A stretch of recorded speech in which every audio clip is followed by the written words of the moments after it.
Picture a New Zealand that kept its strategic assets, measured them hard, and banked the dividends for public good. That's not nostalgia. That is a normal, proven model. G'day.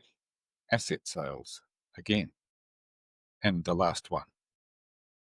What if 1984 had been a renovation, not a demolition with a catchy soundtrack? Picture a New Zealand that kept its strategic assets, measured them hard, and banked the dividends for public good. That's not nostalgia. That is a normal, proven model. Start with energy. We run hydro and wind as one system. We price for reliability and fairness. We build storage before crisis. When the wind drops or a line goes out, households do not get a lecture about volatility, they get continuity. Businesses plan investments in electrification because they trust the grid and the policy. Emissions fall on schedule because we acted like a country, not a collection of quarterly reports. Move to connectivity. Fibre is built as a national project. Rural towns get the same standard as cities. Dead zones vanish. When you connect the whole map, you don't just improve Netflix, you unlock real firms in places that were written off. You keep talent because meaningful work exists beyond a few postcodes. Rail becomes a spine. Heavy freight goes back on steel. Regional lines are maintained for industry, tourism, and civil defence. Roads last longer, emissions drop. Kiwi exporters hit schedules without paying a penalty for geography. When storms hit, rail and ports keep moving because resilience was built before the headlines. Finance serves the productive economy. Kiwibank is put into mission mode with guardrails. Cheap, patient capital flows to firms that make, fix, and export. Apprenticeships scale because capability and capacity is funded and valued. Workshops hum late because orders are steady. House prices stop dictating the national mood because investment tilts towards production, not speculation.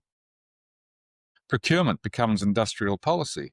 Public money buys public value. Contracts reward New Zealand capability, innovation, and whole-of-life cost, not just the lowest sticker price.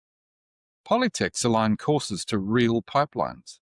Young people see trades and engineering as first choices. Fewer fall through the cracks because the ladder has more rungs. Community outcomes follow. Energy poverty fades because pricing reflects mission. Food banks become rare. Nurses stay because pay and staffing are stable. Classrooms are warm because maintenance actually happens. The police stop being the last social service standing. When a cyclone arrives, the state has logistics, stockpiles, and plans that do not depend on heroics. Fiscal settings both matter and mature. We borrow to build long-life assets and we keep them. Dividends persist. Debt sits lower over time because the state owns reliable cash flows. Ratings agencies applaud boring competence. You see the results in maintained bridges and flood banks that hold. Culture changes. Ministers compete on delivery, not slogans. Treasury rewards managers who fix complex systems. Media learns to spot the difference between a toll road and a public good.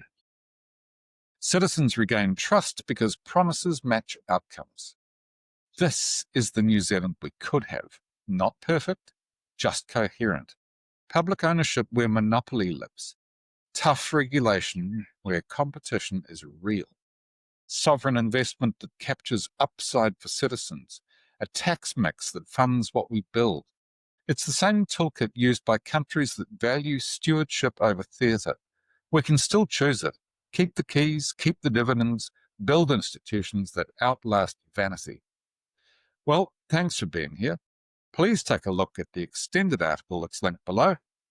And I hope to see you back here soon for something new. Okay, cheers. Bye.